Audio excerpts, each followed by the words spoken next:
কেমন আছেন? আশা করি সবাই ভালো আছেন আর আমিও খুব ভালো আছি। আগের ভিডিওতে আপনারা তো দেখেইছিলেন যে আমি বাবার বাড়িতে পৌঁছে গেছি।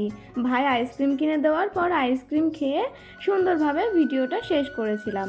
তারপর আমার বর আর আমার ভাই গেল ঘুরতে, আর ওদিকে আমি ওই ভিডিওটা শেষ করে নতুন একটা ভিডিও শুরু করলাম। কেননা আজকে আমাদের এই বাড়িতে আসবে আমার মামা মামি, দুই মেসো, দুই মাসি সবাই।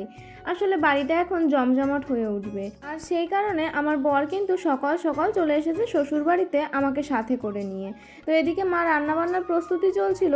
আর আপনারা হয়তো ভাবতে পারেন এত নোংরা জায়গায় কেন রান্না হচ্ছে। আসলে এটা নোংরা না, যেহেতু বাইরে বৃষ্টি হচ্ছে, মানে একটু আগে হচ্ছিল। আর আমার বাবা যেহেতু পেছনের দিকটায় ঘর করছে, সেই কারণে সামনের দিকটায় টিনের ঘর করে থাকা হচ্ছে। যাই হোক, এটা হচ্ছে আমার মা। এনাকে তো সবাই চেনেন, আগের ভিডিওতে দেখেছেন, মানে কয়েকদিন আগেকার ভিডিওতে। আর এই হচ্ছে আমার মাসি। মাসিও এসেছে, বললাম না ভিডিও শুরুতে মাসি আসবে, তো এই হচ্ছে একটা মাসি। আর আমার বড় মাসি ঘরে শুয়ে আছে, পরে পারলে দেখাবো আপনাদেরকে। আর এই হচ্ছে আমার বর, আর ওখানে বসে আছে আমার ভাই আর আমার মামার ছেলে আরেকটা ভাই। যাই হোক, দেখুন এখানে কিন্তু ওই যে ছোটোবেলায় আমরা যে পাঁপড়ওয়ালা কাকুর থেকে চিপস কিনে খেতাম না কালারিংগুলো, তো ওই কাকুটাই এসেছে। তো আমার ভাই বোতল কুড়িয়ে রেখেছিল, মানে বাড়িতে যে জলের বোতলগুলো কিনে খাওয়া হয়, তারপরে থামস আপের বোতল, তো সেগুলোই প্রত্যেক বাড়ির বাচ্চারা যেভাবে রাখে আমার ভাইও সেভাবে গুছিয়ে রেখেছিল কখন চিপসওয়ালা কাকু আসবে আর ওনার থেকে এই বোতল দিয়ে চিপস খাবে। তো হঠাৎ করে আজকে ওই কাকুটা এসেছিল, তো তাই ভাই ওই বোতলগুলো এনে আমার বরকে বললো, জামাইবাবু তুমি একটু তুলে দাও। তো আমার বর তুলে দেওয়ার পর চিপসওয়ালা কাকু চিপসগুলো দিল। দেখুন দেখি, এই যে সেই কালারিং চিপসগুলো, এতগুলো চিপস দিয়েছে, তবু আমার বরের বক্তব্য একটাই যে না, উনি কম দিয়েছে। তবে যাই হোক, দেখুন এখানে ভাই সবাইকে চিপসগুলো দিচ্ছিল। আর এই চিপসগুলোই না ছোটোবেলায় কিনে আমরা আঙুলে 5 আঙুলে 5টা ভরতাম, মানে হাতে 2 হাতে 10 আঙুলে 10টা ভরে খেতাম আর খেলে বেড়াতাম। তো দেখুন এখানে আমার মা রান্না করছিল, আর আমার মায়ের কিন্তু বিরিয়ানি রান্নাও কমপ্লিট হয়ে গেছে। তো আজকে বিরিয়ানি মেনলি হয়েছে ডিম বিরিয়ানি। আর এই যে কি বলে না, পেঁয়াজ ভেজে রাখে যেটাকে, ফেরেস্তা না কি একটা বলে, বেরেস্তা, সরি, বেরেস্তাটা ভেজেছিল, তবে আমার মা না তাড়াহুড়োই দিতে ভুলে গেছে। তো তাই এখন ওই বেরেস্তাটা দিয়ে নিল, আর এখন সবাইকে খেতে দেবে। আর আজকে কিসের বিরিয়ানি হয়েছে জানেন তো? ডিম বিরিয়ানি। কেননা তখন আপনাদেরকে যে মাসিকে দেখালাম, আমার ওই মাসি না চিকেন খায় না। তো মাসি তো বিরিয়ানি সেভাবে রান্না করে না, মানে বাড়িতে দুজনই মানুষ, মাসি আর মেসো।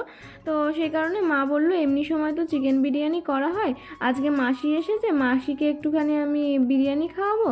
তো দুটো জিনিস মা তো একা হাতে করতে পারবে না একই দিনে, আর মামাদেরও টাইম শর্ট ছিল হাতে, যে কারণে ডিম বিরিয়ানি করলো। আর খেতেও না দারুণ টেস্ট হয়েছিল। তবে যাই বলুন, আমার মায়ের হাতের রান্না না আমার সব থেকে বেশি ভালো লাগে, আর এখন মায়ের হাতের রান্নাগুলোই মিস করি। আর আজকের বিরিয়ানিটা যে যে খেয়েছে সবাই বলেছে যে না, খুব সুন্দর হয়েছে রান্নাটা। তবে দেখুন এখানে মা এখন সবার জন্য রান্নার ওই বিরিয়ানিটা বেড়ে নিচ্ছিল। আর এদিকে না আমার মামুনিরও আসার কথা ছিল আজকে, তবে মামুনি না সকাল থেকেই হয়তো অসুস্থ ফিল করছিল, তবে বলেনি। আসার টাইমটাই আপনারা তো দেখতেই পেয়েছিলেন আগের ভিডিওতে যে প্রেশার হাই হয়ে গেছিলো। তো মামুনি আসেনি, তবে আমার দেওরকে আমি ডেকে নিয়েছিলাম। আর এদিকে আমার দুই পুচকে ভাইয়ের কাণ্ড দেখুন, বলে নাকি পার্টি চলছে। হ্যাঁ, আপনারা হয়তো ভাবছেন হঠাৎ করে আবার বাইকে কোথায় যাচ্ছে। আসলে মামুনির না শরীরটা খুব খারাপ হয়ে গেছে, তাই আমাদের তো একটা কাজে বাড়ি যেতেই হতো। আসলে কিছু সার্টিফিকেট আমি ফেলে রেখে চলে এসেছি, যেগুলো খুব দরকার ছিল। তো সেটা আপনারা পরেই জানতে পারবেন 2-1 দিনের মধ্যে। তো দেখুন সেই কারণে আমার বরের তো যেতেই হতো।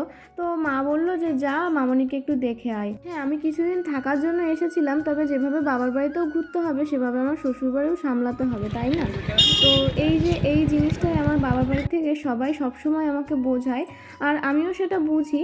তো তারপর মামনিকে দেখে সেখান থেকে সার্টিফিকেটগুলো এনে সেই কাজটা কমপ্লিট করে বাড়ি ফিরছিলাম। তখন আমার বর বলল চলো তোমাকে একটা পছন্দের জিনিস খাওয়াবো। হ্যাঁ, আসলে এই দোকানটা দেখে অনেকে হয়তো বুঝতেই পেরেছেন। তো বাটারস্কচ খেতে না আমি ভীষণ ভালোবাসি। তো যদি বলেন যে আমার আইসক্রিম টাইপের কোনো খাবারের মধ্যে সবথেকে কোন জিনিসটা বেশি ভালো লাগে, আমি কর্নেটোর থেকেও ভালোবাসি এই বাটারস্কচটা খেতে। মানে এই যে এটাকে ফেলুদা বলে বেশ, তো এই জিনিসটা খেতে আমি খুবই ভালোবাসি। তো এই আঙ্কেল বলবো এনাকে না দাদা বলবো বুঝতে পারছি না, তবে এনার দোকান থেকে আমার বর আমাকে এটা খাওয়ালো। হঠাৎ করেই সারপ্রাইজ বলতে পারেন। তো এনার সাথে আমার বর একটু কথা বলছিল। ওনার সাথে পরিচয় হয়ে জানা গেল যে উনি রাজস্থানে ওনার বাড়ি। তো ইনি কাজের সূত্রে এইখানে থাকে। মেনলি ইনি এই দোকানটা খুলেছেন হাবড়া যে রূপকথা হল সেখান থেকে সোজা গিয়ে কবিরাজ মোড় যেতে একটা ক্যাফে মতো হয়েছে, তারই আশেপাশে খুলেছে। মানে পারফেক্টলি বলতে পারছি না, তবে এনার দোকানের সামনেই আমি এতক্ষণ যে মল মতো জায়গাটা দেখালাম, হয়তো ওটা মলই হবে।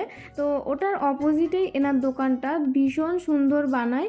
আরও একটা বাটারস্কচের দোকান আছে, হয়তো এনারা বাবা ছেলেতেই দোকানটা দিয়েছে। দুদিকে দুজন। ওভারব্রিজ থেকে নেমেই একটা দোকান আছে, ওখানে একটা বয়স্ক মতো লোক থাকে। ওই আঙ্কেলের দোকানের ফেলুদাটাও কিন্তু ভীষণ সুন্দর খেতে। মোটামুটি দুজনই হয়তো রাজস্থান থেকে এসেছে, বাবা ছেলেই হবে যা আর কি বলছিল। তো দুজনের দোকানের বাটারস্কচ মানে ফেলুদাটা খেতে সুন্দরই ছিল। তো এখানে আমার বর একটু টেস্ট করে নিচ্ছিল, তবে টেস্ট করতে করতে ও আবার কি ভেবে আমাকেই আগে খাইয়ে দিল। আসলে ও জানে এই জিনিসটা খেতে আমি কতটা ভালোবাসি, আমার ভীষণ ভালো লাগে, সত্যি বলছি। আর এই ছোট ছোট আমার ভালো লাগাগুলো যখন আমার বর মনে করে সেগুলোকে আমার সামনে দেয় না, মানে আমার খুব ভালো লাগে। দেখবেন আপনাদের প্রিয় মানুষ বা ভালোবাসার মানুষগুলো যখন এইগুলো করে তখন বেশ আনন্দ হয় মন থেকেই। তো ওখান থেকে খাওয়া দাওয়া করে চলে এসেছি, আর আমার মামা মাসিরাও চলে গেছে মাসির বাড়িতে। তো এরপর আমার মা ওই দিক থেকে বাজারে আসছিল একটা দরকারে আমাদের জন্যই। মা আর ভাই বোন হেঁটে হেঁটে চলে এসেছে।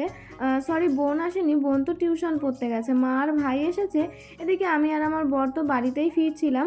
তো তখন একটা দোকানে এলাম, আসলে আমার বরের জন্য পাঞ্জাবি নেব সেই কারণে। দাঁড়ান, এখানে না এই চেনাশোনা দোকানটার মধ্যে ভিডিও করতে আমার খুব লজ্জা লাগছিল।